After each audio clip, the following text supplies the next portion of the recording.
Dinge wie eine Pharyngitis oder eine Wunde am Knie wieder eine tödliche Verletzung werden können aufgrund von infektiösen Komplikationen. Und ich will auch einen Punkt nicht verheimlichen. Das Ganze ging mal los mit der Penicillintherapie bei der Gonorrhoe.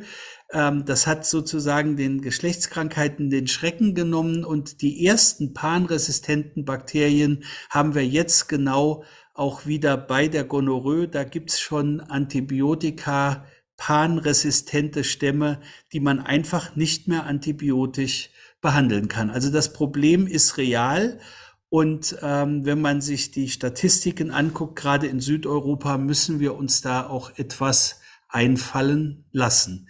Und deswegen müssen wir uns mal grundsätzlich noch mal konzeptionell damit beschäftigen, wie sich ein Mensch gegen eine Infektion wehrt. Und Matthias Grundling hat es schon anfangs gesagt, wir haben angefangen, den Mensch als Holobionten zu sehen, also als jemand, auf dem eine ganze Reihe Keime wohnen. Und das heißt mit anderen Worten, wir sind evolutionär perfekt darauf eingestellt, damit umzugehen oder sogar Synergien hier rauszuziehen. Und wie kommt es jetzt, dass dieses Verhältnis von Mensch und Mikrobiom so durcheinander gerät, dass hier eine lebensbedrohliche Erkrankung daraus resultiert? Alle kennen diese Betrachtungsweise. Was macht der Mensch, wenn er mit, in dem Fall jetzt Bakterien, konfrontiert wird? Er hat professionelle Phagozyten, Zellen des angeborenen Immunsystems, die phagozytieren die Bakterien, die zerstören die, das ist die First Line of Defense, und die locken auch dann entsprechend andere Zellen wie die neutrophilen Granulozyten an. Und damit das funktioniert, muss das Endothel aktiviert werden, sodass die Leukozyten hier rollen und adhärent und emigrieren können. Und es wird gleichzeitig auch das spezifische Immunsystem angeschaltet, nämlich die Lymphozyten, um dann auch eine nachhaltigere, dann auch mit einer entsprechenden Gedächtnisfunktion versehene Antwort auf diese Erreger, die man dann schon kennt, entsprechend sehr schnell mobilisieren zu können. Und diese kurze Geschichte, wie sich das entwickelt hat, damit möchte ich starten.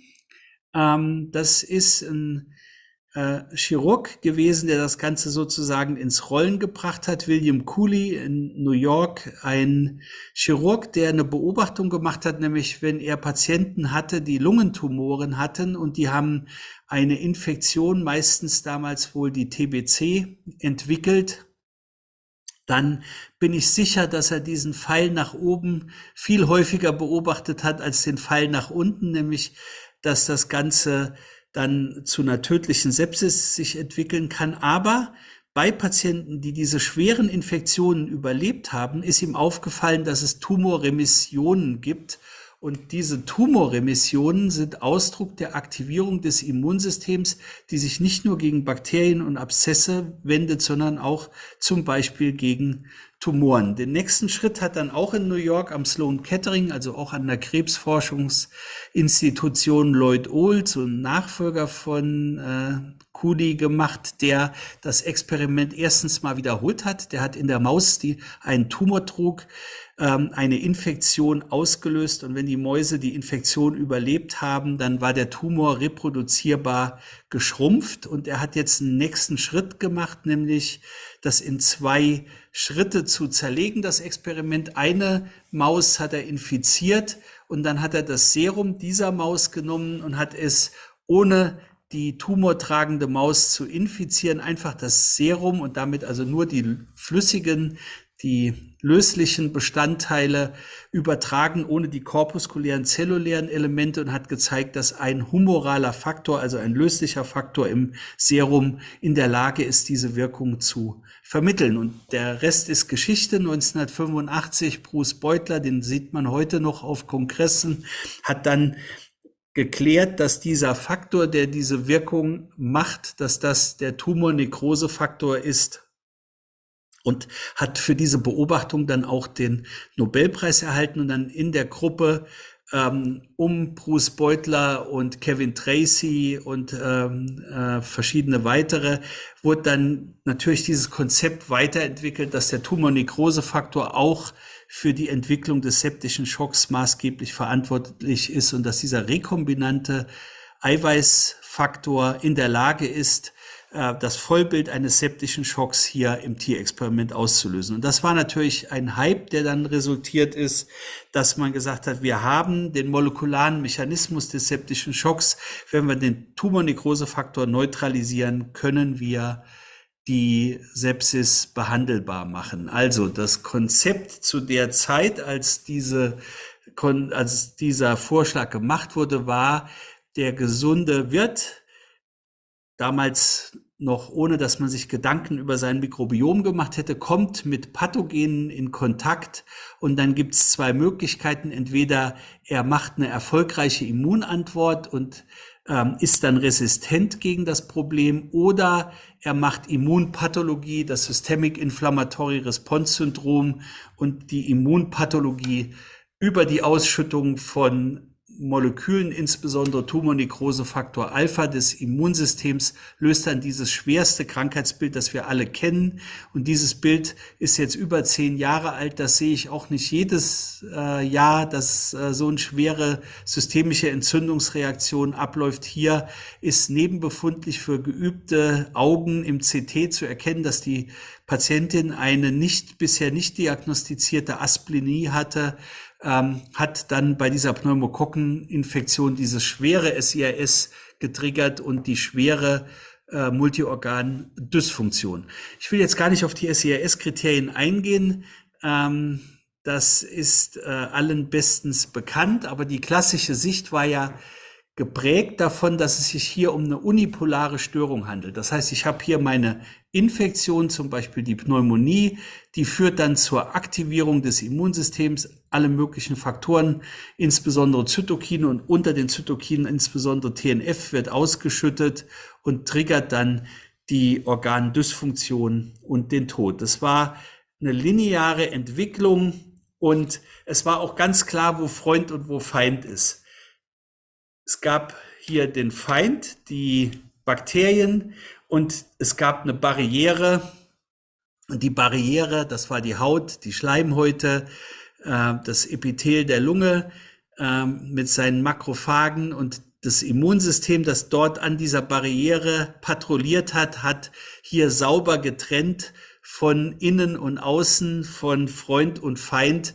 Und das Immunsystem war verantwortlich, dass es nicht zu einer Infektion oder erst recht nicht zu einer Sepsis kam. Dieses Konzept kommt mehr und mehr in Frage, oder wird mehr und mehr in Frage gestellt, wenn man zum Beispiel Patientenproben gewinnt im Rahmen von operativen Eingriffen, zum Beispiel in der Tumorchirurgie, und macht mit innovativen Techniken wie mit Next Generation Sequencing hier Analysen, dann findet man durchaus auch Nukleinsäuren von Bakterien in Geweben im Körper, von denen man eigentlich ausgehen würde, dass sie steril sind. Also dieses Konzept Innen und Außen ist so wahrscheinlich nicht mehr zu halten. Und wir sind tatsächlich ein Holobiont, also ein Lebewesen, das aus dem Menschen selbst und seinem Mikrobiom besteht. Und da gibt es einen regen Austausch und auch keine so ganz scharfe Grenze. Da ist ein bisschen kleiner Grenzverkehr, kontinuierlich, und das ist auch gut kontrolliert vom Immunsystem, aber das ist natürlich potenziell ein Risiko, wo sich dann halt auch eine Infektion oder auch eine Sepsis entwickeln können. Ja, und jetzt kommt natürlich als nächster Schritt, wenn ich akzeptiere, dass der Mensch besiedelt ist und dass die Mikrobiomvertreter sozusagen und die Bakterien und Pilze, die auf uns wohnen, die Pilze kommen auch immer mehr in den Fokus, also auch ein Mykobiom gibt's im Darm, und ob ich Candida als Darmbewohner habe oder nicht, ist nicht nur wichtig, ob ich, wenn ich mal auf einer Intensivstation behandelt werde, möglicherweise eine invasive Candidiasis entwickle, sondern es ist auch ein Faktor, der kontrolliert, ob ich mal ein Asthma entwickle. Also wir müssen da vieles in der Medizin neu denken, wenn wir das Mikrobiom und das Mykobiom als Teil unseres Organismus begreifen. Und wir alle haben diese Abbildung liebgewonnen, die gerade Tobias Welte regelmäßig zeigt, dass man die Sterblichkeit halbieren kann, wenn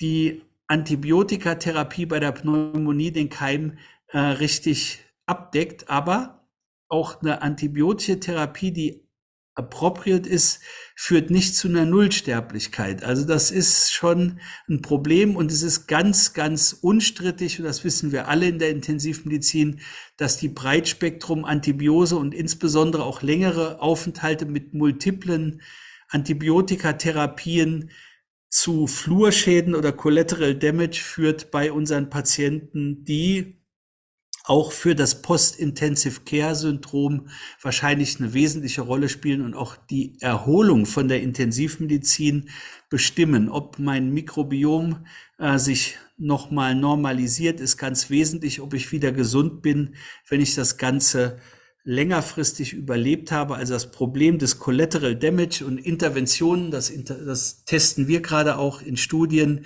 kann man mit Stuhltransfer zum Beispiel bei Patienten nach überlebter Intensivtherapie hier was Günstiges erreichen. Dieses Problem, das ist momentan wirklich ganz aktiv beforscht von vielen Gruppen und ist auch eine sehr spannende Fragestellung. Und das geht bis in die Laienpresse, also auch dort findet man mittlerweile Foren im Internet, wo sich Patienten austauschen, ob sie multiresistente Keime haben oder nicht. Also das ist durchaus eine relevante Fragestellung und was auch informierte Patienten umtreibt. Welche Wege führen jetzt aus diesem Dilemma? Wie können wir hier konzeptionell weiterkommen? Und das, was alle zunächst immer als erstes denken, ist, wir brauchen bessere Diagnostik. Wenn wir gezielter therapieren, dann kriegen wir weniger Collateral Damage. Und das ist sicher richtig. Wenn man sich so zurückerinnert, also auch als ich begonnen habe in der Intensivmedizin vor 32 Jahren, da war es halt einfach so, dass die Ergebnisse aus der Mikrobiologie, die waren geeignet zum Abheften, die haben sehr wenig Einfluss auf die Therapie genommen, weil die kamen am Tag 2, 3, 4 nach Beginn der antibiotischen Therapie. Wir haben hier wesentliche Fortschritte gemacht, einmal mit zum Beispiel der Massenspektrometrie und der molekularen Charakterisierung, wenn die Blutkultur positiv wird, oder auch mit Systemen wie unterschiedlichsten nukleinsäurebasierten Systemen, die in der Lage sind, den Erreger direkt aus Körperflüssigkeiten nachzuweisen. Und ein Panel, ein molekularbiologisches bei unklaren respiratorischen Infektionen, ist heute schon ein Diagnostikum, das in einer modernen Intensivstation nicht mehr wegzudenken ist. Und es geht uns aktuell eigentlich immer nur darum, nicht durch die kalkulierte Therapie abgedeckte Keime zu erkennen. Das heißt, unsere Philosophie ist momentan ganz klar: Wie können wir verhindern, dass ein Erreger uns durch die Lappen geht? Eskalation und nicht Deeskalation ist momentan die wesentliche Strategie, und wir sind alle sehr, sehr darauf fokussiert in der klinischen Routine, und ich will das auch nicht schlecht reden, möglichst den Keim sicher abzudecken. In der Laborforschung sind wir schon eine Ecke weiter, und jetzt komme ich zu meinem eigentlichen Thema, nämlich dem Geheimnis scheiternder Beziehungen. Das hier ist für die Älteren, die sich vielleicht noch erinnern werden, Szenen einer Ehe von Ingmar Bergman. Wie kommt es denn, dass beim Holobionten was so aus dem Ruder läuft, dass das Mikrobiom plötzlich sich gegen den Wirt wendet? Und wir haben ja gelernt, dass der Wirt oft aus diesem Mikrobiom heraus seine Infektionen rekrutiert. Also die Pathogene kommen nicht typischerweise mit der Klimaanlage, sondern die kommen sehr häufig aus dem eigenen Mikrobiom. Und jetzt müssen wir einfach mal umdenken und Plätze tauschen und müssen jetzt mal aus verschiedenen Blickwinkeln, auch aus dem Blickwinkel des Mikrobioms, mal gucken, wie so eine Zusammenarbeit läuft. Zuerst haben wir uns verabschiedet vom SIRS-Konzept oder von der unipolaren Störung bei der Sepsis. Also es ist heute unstrittig, dass man ohne eine systemische Entzündungsreaktion zu entwickeln, eine lebensbedrohliche Infektion haben kann. Das ist hier diese viel zitierte Arbeit von Rinaldo Bellomos Gruppe, die vor etwa 10 Jahren gezeigt hat, dass Patienten, die 0 oder 1 SIRS-Kriterium erfüllen, aber wegen einer Infektion auf einer Intensivstation behandelt werden mussten, dass die eine Sterblichkeit haben wie die eine Sepsis-Definition nach Sepsis 2 hier, also nach der Bohn-Definition, erfüllt haben. Also man kann ohne eine schwere Entzündungsreaktion zu entwickeln, eine lebensbedrohliche Infektion haben. Und was steckt dahinter? Wieso kann ich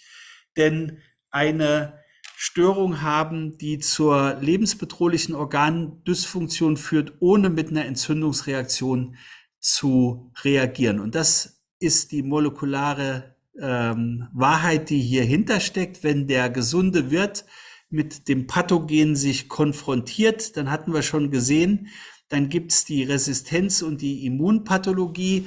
Und ich habe es eben schon gesagt, diese schweren SIRS-Fälle mit Foudroyanta, DIC und Multiorganversagen innerhalb von 48 Stunden, die sehen wir alle nur selten, aber was wir regelmäßig sehen, sind Patienten, die eigentlich nicht viel Entzündung machen. Das ist der Patient nach Bypasschirurgie mit Mediastinitis und Sternuminstabilität oder der onkologische Patient, der einfach keine Entzündungsreaktion, keine Wundheilung macht, der einfach anerg und ausgebrannt ist und in der Immunparalyse. Aber was wir gelernt haben in den letzten Jahren ist, dass es genauso wie es die Resistenzreaktion, also die adäquate Antwort auf einen Erreger gibt mit einer Entzündungsreaktion, es auch eine kontrollierte Toleranzreaktion gibt. Das ist die sogenannte Resilienz oder Disease-Toleranz. Das sind Phänomene, bei denen der Wirt, insbesondere weil er mit sehr vielen Bakterien konfrontiert wird und die Immunpathologie vermeiden will, mit einer adäquaten Hemmung des Immunsystems antwortet. Und was dahinter steckt, ist folgendes Konzept. Wenn man hier dieses Bild, das ich von Sebastian Weiß bei uns, der dieses Konzept sehr aktiv beforscht, erhalten habe, guckt, dann gibt's hier die Erreger, die Pathogene, hier symbolisiert in diesem mittelalterlichen Burgbild durch die angreifenden Ritter. Und wie reagiert jetzt der Organismus, der Wirt? Der kann einerseits mit Resistenzreaktionen reagieren, wie hier der Armbrustschütze oder der die Steine hier wirft. Der kann versuchen, die Anzahl der Erreger zu reduzieren. Das ist energieaufwendig. Das braucht sehr viel Energie. Und was wir gelernt haben, ist, dass es auch wie die dicke Wand der Burg, die keine Energie braucht, sondern wo man einfach sozusagen sich den Feind dran abarbeiten lässt, einfach die Toleranz so hoch fährt, dass hier es nicht zu einer bedrohlichen Situation kommt, weil man einfach passive Mechanismen nutzt, ohne die Anzahl der Erreger, also die CFUs, runter zu kämpfen. Und das war eine wesentliche Beobachtung von einer sehr spannenden Immunologin, Polly Metzinger, die in NIH in Washington dieses Konzept des Immunsystems vor etwa 25 Jahren in Frage gestellt hat, nämlich was erkennt das Immunsystem eigentlich? Eigen und fremd oder vielleicht doch die Gefahr? Und dieses Danger-Modell, das hat jeder schon mal gehört, das Immunsystem braucht nicht nur ein Antigen, um zu reagieren, sondern es braucht auch ein Signal, dass Gefahr besteht. Das heißt, es gibt hier noch ein zweites System, mit dem das feinjustiert wird, diese Antwort. Und das ist auch ganz, ganz entscheidend, ob der Wirt auf einen Erreger reagiert, der hier irgendwo hinkommt, wo man ihn nicht vermutet, zum Beispiel aus dem eigenen Mikrobiom. Und das ist eine ganz, ganz wesentliche Beobachtung, die wir gemacht haben, dass der Mensch als Metaorganismus einfach durchlässiger ist für seine Mikrobiomanteile, für die Erreger, die dort wohnen, die potenziellen, die fakultativen Pathogene, aber auch für generell Bakterien, die im Mikrobiom wohnen. Das heißt, die totale Information genetisch, die der Mensch nutzt, sind nicht nur die 23.000 Gene, die er in seiner eigenen DNA hat, sondern er nutzt auch etwa 3 Millionen Gene, die das Mikrobiom mitbringt. Das heißt, die gehören zu uns und man kann nicht gesund sein ohne intaktes Mikrobiom. Das wissen wir aus der tierexperimentellen Forschung unstrittig. Knotobioten, also Tiere, die ohne Mikrobiom aufgezogen werden, die durch Kaiserschnitt entwickelt werden und dann in eine sterile Umgebung gebracht werden, die entwickeln sich nicht normal. Die haben neurologische Defizite, die haben Verhaltensauffälligkeiten, die haben eine Wachstumsretardierung. Also das will man alles nicht haben. Man braucht diese Keime und entsprechend toleriert man die auch, ohne dann jedes Mal mit einer wahnsinnigen Immunreaktion hier drauf zu antworten. Das heißt, das Konzept der Autoimmunität, der chronisch entzündlichen Darmerkrankungen, das alles sind aus der inneren Medizin Beispiele für gescheiterte Beziehungen zwischen Mikrobiom und Wirt. Und in der Intensivmedizin haben wir ähnliche Phänomene. Wir sind nur noch nicht so weit wie die Internisten bei zum Beispiel den chronisch entzündlichen Darmerkrankungen, um hier außer mit Antibiotika einzugreifen. Und diesem Thema widmen sich momentan sehr, sehr viele Arbeitsgruppen weltweit. Das hier ist ein Cartoon aus unserem Exzellenzcluster, wo wir dieser Frage auch nachgehen. Diese kleinen Moleküle, Indole, Phenole, kurzkettige Fettsäuren, die können alle im Sinne der sogenannten chemischen Biologie den Crosstalk zwischen Wirt und Bakterien manipulieren und das bestimmt, ob ich gesund oder krank bin. Und wenn ich jetzt hier mit einem Antibiotikum reinhaue, als gäbe es kein Morgen, dann habe ich eine schwere Störung in diesem feinen Gleichgewicht. Und wir müssen lernen wahrscheinlich in der Zukunft, wie man auch das wieder normalisiert nach Beendigung der Intensivtherapie. Und wie funktioniert sowas beim Menschen? Da gibt es ein sehr schönes Beispiel, nämlich die Besiedlung des Magen-Darm-Trakts des Neugeborenen durch den Microbial Marketplace sozusagen, also das, was er von dem Moment, wo der Kopf des Kindes in den Geburtskanal eintritt und das Mikrobiom der Mutter dann schon ihn besiedelt, aus diesem Mikrobiom wählt der junge Mensch sozusagen sich die Player für sein Mikrobiom aus, indem er zum Beispiel aus der Muttermilch kleine Moleküle nimmt, die dann dieses Mikrobiom feintunen. Und was wir gelernt haben mit unseren Interventionen in der Intensivmedizin durch Veränderung der Nahrungszufuhr, durch Stress, durch Protonenpumpeninhibitoren, durch Antibiotika, führen wir hier zu einer Dysbiose und das kann dann dieses Krankheitsbild, mit dem wir uns alle hier so viele Jahre schon rumschlagen, halt ganz wesentlich in seiner Ausprägung beeinflussen und muss, wenn der Patient wieder komplett gesund werden will, auch wieder normalisiert werden, wenn der Patient dann die Intensivstation verlassen soll. Und divergierende Ergebnisse von Probiotika, die wir in den letzten Jahren generiert haben, die können natürlich diesem Verständnis des Menschen als Holobiont viel besser interpretiert werden und die mikrobiomorientierten Therapien dienen in der Zukunft sehr wahrscheinlich. Und wie gesagt, wir haben erste Studienpatienten, wo wir das beginnen. Ich kenne weitere Arbeitsgruppen, wo das in der Richtung auch entwickelt wird, zielen darauf ab, das Mikrobiom und die Komplexität des Mikrobioms wiederherzustellen. Und die einfachste Option, da wird man sicher in 100 Jahren drüber lachen, sind halt die Stuhltransplantation, wobei zum Beispiel unsere Internisten rund um Andreas Steilmach in unserer Gastroenterologie, die machen aktuell sogar schon Studien auch mit Filtraten, wo gar keine Bakterien mehr drin sind, sondern nur diese kleinen Moleküle, die ich eben schon genannt hatte, kurzkettige Fettsäuren und ähnliches, die können offensichtlich auch schon in diese Komplexität des Mikrobioms, auch ohne dass man Bakterien überträgt, hier schon erheblich normalisierend eingreifen. Und diese Therapie mit solchen Stuhlsuspensionen, das sollte man sich mal im Internet angucken. Das ist unglaublich. Das gibt's Foren, wo sich Laien schon damit auseinandersetzen. Deswegen denke ich, sollten wir als Intensivmediziner mindestens so viel wissen wie unsere Patienten, besser so viel wie unsere Gastroenterologen. Also man kann hier wirklich sehr komplexe Interventionen,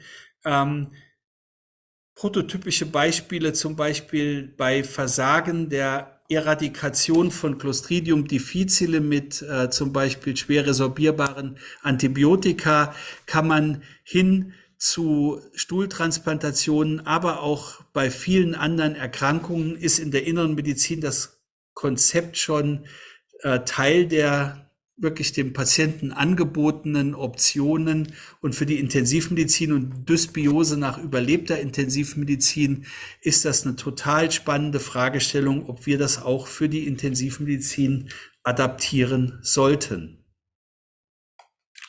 So, und jetzt, ja, ich hatte eben schon gesagt, es muss nicht immer ein ganzer Stuhl sein, der transplantiert wird, weil damit auch durchaus Probleme übertragen werden. Also das hier ist aus dem Spiegel Online der Fall einer Patientin, die nachdem sie dauerhafte Durchfälle hatte nach einer Antibiotikatherapie, wahrscheinlich im Rahmen einer C. diff-Infektion, mit einer Stuhltherapie therapiert wurde und danach ein ganz hartnäckiges Übergewicht entwickelt hat. Also man kann auch Probleme, die wir wissen, die mit dem Mikrobiom assoziiert sind, wahrscheinlich auch im Sinne einer Cause-Effect-Relationship auch tatsächlich mit einer Stuhltransplantation auf Patienten übertragen.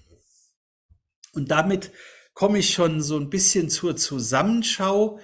Wir haben einfach unser Konzept der Infektion und der Zusammenarbeit zwischen dem Mikrobiom und dem Patienten neu zu denken. Und wir müssen vor allen Dingen in der Intensivmedizin sehr rasch akzeptieren, dass die Infektionstoleranz oder Disease-Toleranz eine alternative, adäquate Wirtsantwort ist, die ohne Zeichen der Entzündung auszulösen, mit einer adäquaten Antwort auf eine Infektion realisiert. Das heißt, wir haben zwei Pole zu denken, die Infektion, die zu einer Immunantwort mit Resistenzreaktion oder Immunpathologie führt, aber auf der anderen Seite auch die Reaktion über Krankheitstoleranz und das Akzeptieren, dass Bakterien in sterilen Körpergeweben leben dürfen, die wir dann kontrollieren müssen. Und auch dort halt dann wieder wie die Immunpathologie auf der rechten Seite, auf der linken Seite, dann die überschießende Krankheitstoleranz oder Disease-Toleranz dann auch zu unkontrollierten Infektionen führen kann. Entsprechend müssen wir mit ganz anderen Therapieansätzen hier auch versuchen zu intervenieren. Also auf der einen Seite rechts, das kennen wir alle, die Impfung, die Antibiotika, die Hemmung der Entzündungsantwort mit Ibuprofen oder auch mit Anti-TNF-Antikörpern. Da werden wir sicher einiges auch in den nächsten Jahren an neuen theragnostischen Studien erleben. Und auf der linken Seite, auf der Seite der dysregulierten Toleranz und Immunparalyse, da werden wir auch neue Interventionsmöglichkeiten in den Eisenstoffwechsel, in den Cholesterinstoffwechsel sehen. Da sind Studien im Gange und wahrscheinlich auch in die allgemeine Stressantwort der Zelle. Also auch hier gibt es spannende, derzeit in Studien geprüfte Therapieansätze. Und damit möchte ich zum Schluss kommen. Was haben wir in den letzten Jahren gelernt und was muss jetzt auch in unsere tägliche Arbeit einfließen? Das Verständnis der Wirtmikrobeninteraktion ist gegenwärtig im Umbruch. Und weil wir uns so sehr auf die Reduktion der Last an Infektionserregern eingeschossen haben, sind wir wahrscheinlich auf dem Weg in eine postantibiotische Ära. Und wenn man der WHO glauben darf, ist das spätestens im Jahr 2035, 2040 ein richtig großes Problem. Und der erste Ansatz ist, weniger Antibiotika zu geben und gezielter, also alles, was mit Antibiotic Stewardship, gezielter Therapie, Deeskalation, Verkürzung der Therapiedauer erreicht werden kann. Das haben wir akzeptiert als Intensivmediziner, das wollen wir uns auf die Fahne schreiben, aber wir werden auch zu neuen Strategien der Beeinflussung der pathogenen Wirtinteraktion kommen müssen. Und ein Vordenker auf dem Feld will ich auch nicht vorenthalten, ist Marilyn Manson, der halt vorgeschlagen hat, durch Drogen und Alkohol den Körper in einen Platz zu verwandeln, den Bakterien fürchten. Ich glaube, es gibt noch ein paar andere Ansatzpunkte, aber grundsätzlich ist es tatsächlich so, dass die Stressantwort durchaus geeignet ist, den Körper in einen Ort zu verwandeln, in dem Bakterien auftreten können, ohne einen Schaden zu machen. Und das ist eine Strategie, die müssen wir für uns nutzbar machen, wenn wir nicht in die postantibiotische Ära reinschlittern wollen, ohne Therapieoptionen. Vielen Dank für Ihre Aufmerksamkeit und damit stehe ich für Fragen gerne zur Verfügung. Ja, Michael, ganz herzlichen Dank für den spannenden Vortrag und ich zumindest habe mal wieder das berühmte Pendel gesehen und bin erinnert worden an meine Anfänge der Intensivmedizin, die vielleicht, also möglicherweise, wenn ich hier in diese Runde schaue, liegen die am längsten zurück von allen, die jetzt hier sind. Als ich nämlich angefangen habe, kam die Idee der selektiven Darmdekontamination in die Intensivmedizin.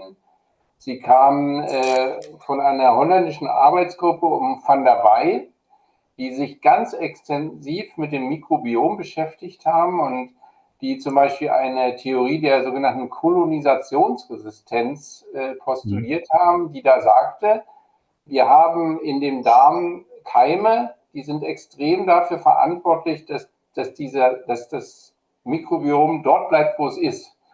Und haben dafür die Anaerobia extrem verantwortlich gemacht, also eine ausgleitende Tapete, und die darf man eben nicht schädigen. Also haben wir selektive Darmdekontamination gemacht, haben möglichst keine Protonenpumpen einmal gegeben und solche Geschichten gemacht.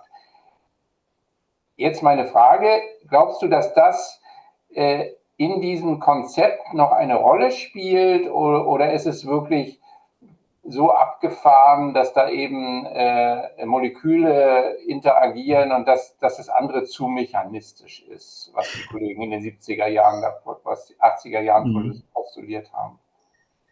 Also ich glaube tatsächlich, und da gibt es ja jetzt auch wieder neue spannende Daten, zum Beispiel bei einer Post-Hoc-Analyse von der STD, dass zum Beispiel Patienten mit einer schweren Hirnschädigung, intrakraniellen Pathologie von der STD profitieren. Klar kann man in dieser akuten Phase in das Mikrobiom einfach so eingreifen, dass man mit einer STD versucht, was zu erreichen. Das ist eine relativ vorhersehbare Wirkung, die man damit erzielt. Man muss aber auch den nächsten Schritt denken.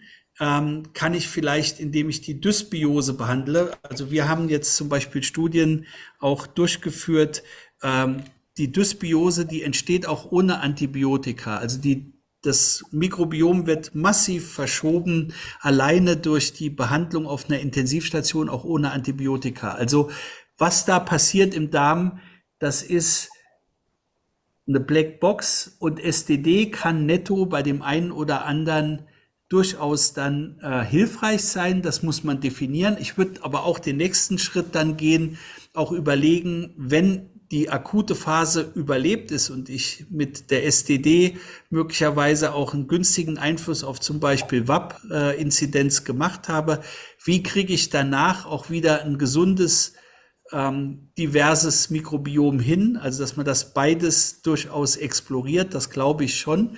Im Chat ist auch eine Frage nach Bakteriophagen. Auch Bakteriophagen könnten hier genau so eine Option darstellen, da ganz messerscharf rein zu intervenieren. Und es gibt sogar noch spannendere Ansätze als die Bakteriophagen. Es gibt das Enzym CRISPR-Cas, das nur bei Bakterien eigentlich physiologisch auftritt, kann man auch nutzen, um bestimmte Keime ganz hoch gezielt aus dem Mikrobiom des Darms zu entfernen. Das sind alles total spannende Ansätze, wo wir auch durchaus Studien sehen werden und wahrscheinlich auch Indikationen bei definierten Patientengruppen, die davon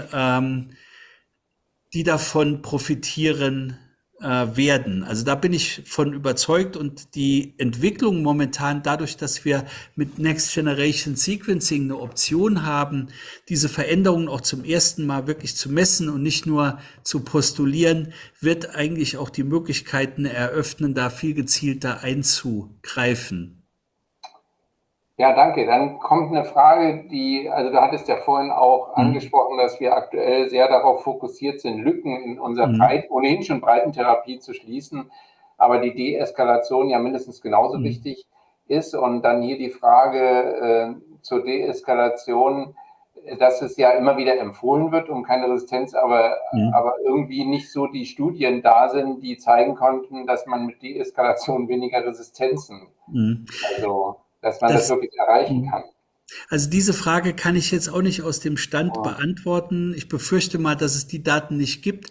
Aber die Deeskalation ist alleine schon deswegen sinnvoll, um möglichst halt auch die Dysbiose durch die breite Antibiose, also das komplette Ausradieren des Mikrobioms halt zu vermeiden. Also es gibt viele gute Gründe. Resistenz ist der eine, aber auch die Reduktion der Schädigung des Wirtsmikrobioms ist eine gute, plausible Erklärung, warum man deeskalieren und vor allen Dingen auch die Therapiedauer verkürzen sollte, so kurz es irgendwie geht.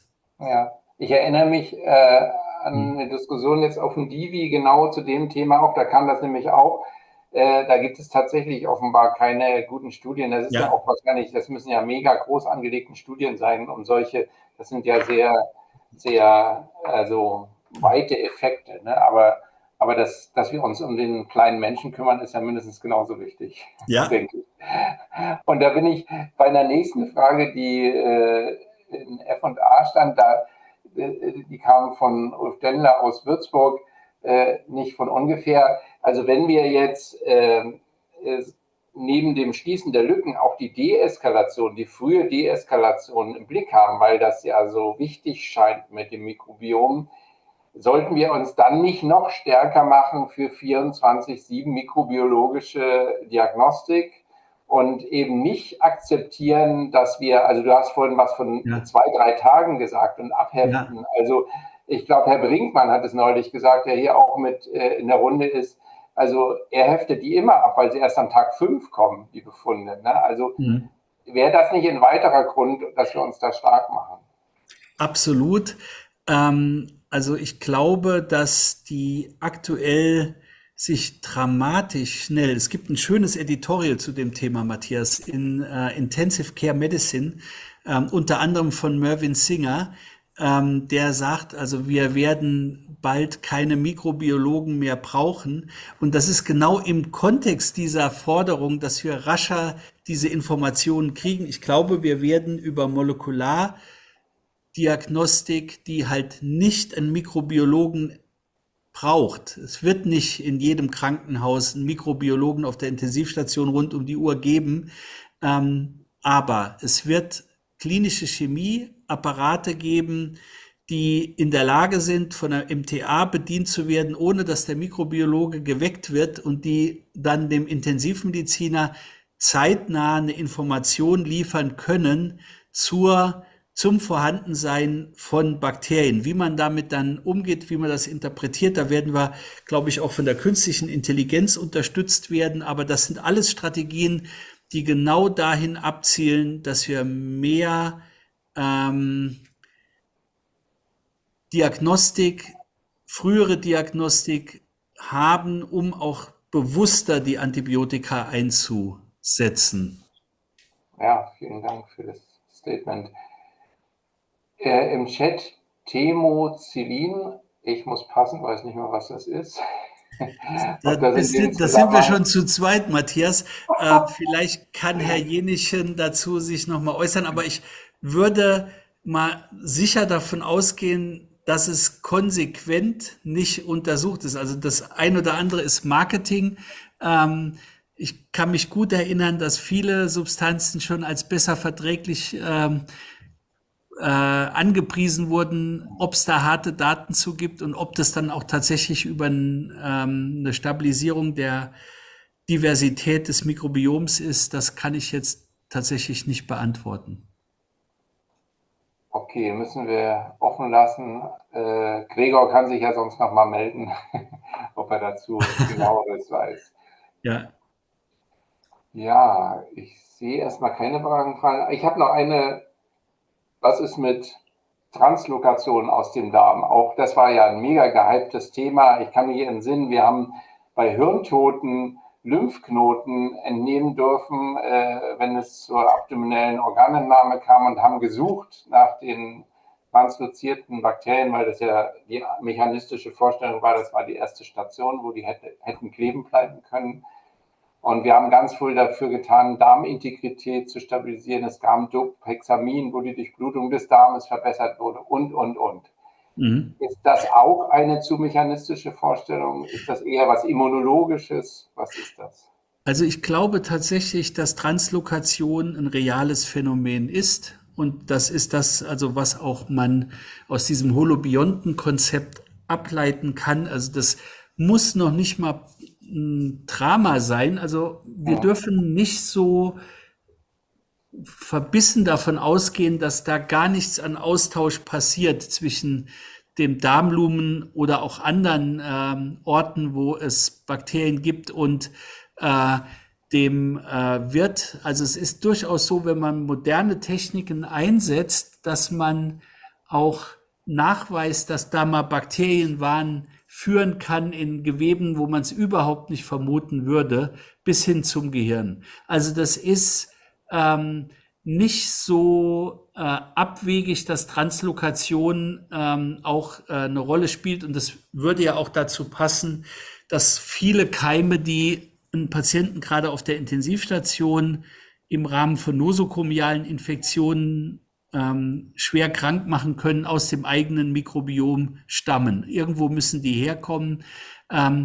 Dass das grundsätzlich ein Mechanismus ist, den man durch entsprechende Interventionen versuchen sollte zu kontrollieren, das glaube ich nicht. Aber dass dort Austausch stattfindet und dass die Grenze nicht so undurchlässig ist, wie man meinen würde, das glaube ich, ist heute State of the Art.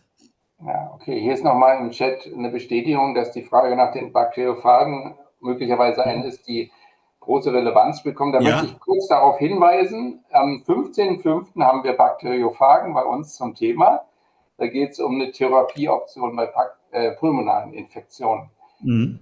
Wie Ansonsten gesagt, also da gibt es sorry. neben den Bakteriophagen auch tatsächlich ganz spannende Ansätze, die von dem Konzept der Bakteriophagen-Therapie abgeleitet sind, die auf CRISPR-Cas abzielen, die zum Beispiel Resistenzgene und nicht nur Bakteriophagen greifen isoliert einzelne Bakterienstämme an, hochselektiv.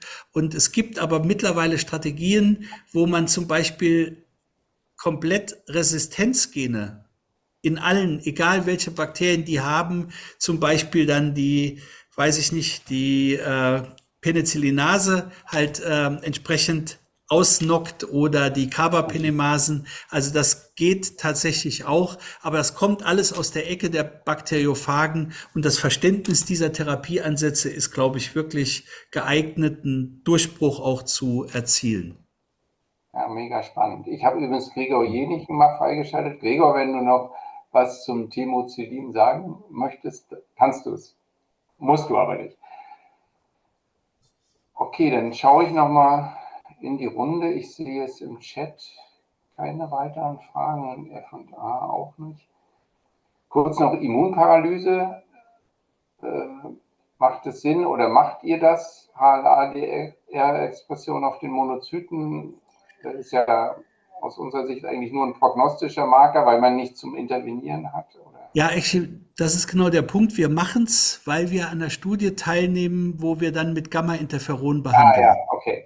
Ja, also das ist genau der Punkt. Also wie gesagt, ich bin hier gerade in einem Advisory Board für die Entwicklung neuer Biomarker und das ist genau immer die Frage, wir brauchen Biomarker, die nicht nur sagen, es sieht ganz schlecht aus, Ja, sondern wir genau. brauchen Biomarker, die sagen, was soll ich tun?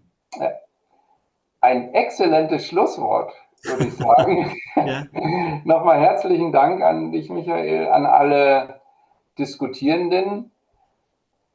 Und ja, ich wünsche Ihnen allen und auch dir, Michael, eine noch angenehme Vorweihnachtszeit und dann ein schönes Fest. Und wir sehen uns hoffentlich im neuen Jahr hier alle wieder zu unserer nächsten Akademie.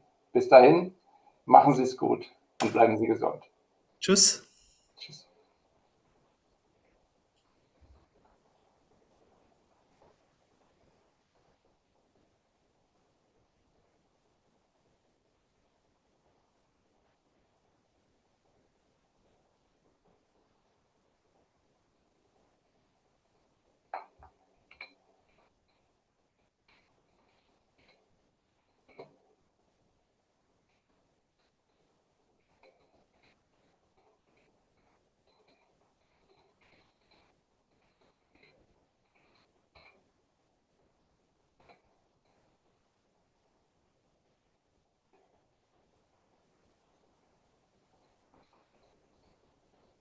Grundling?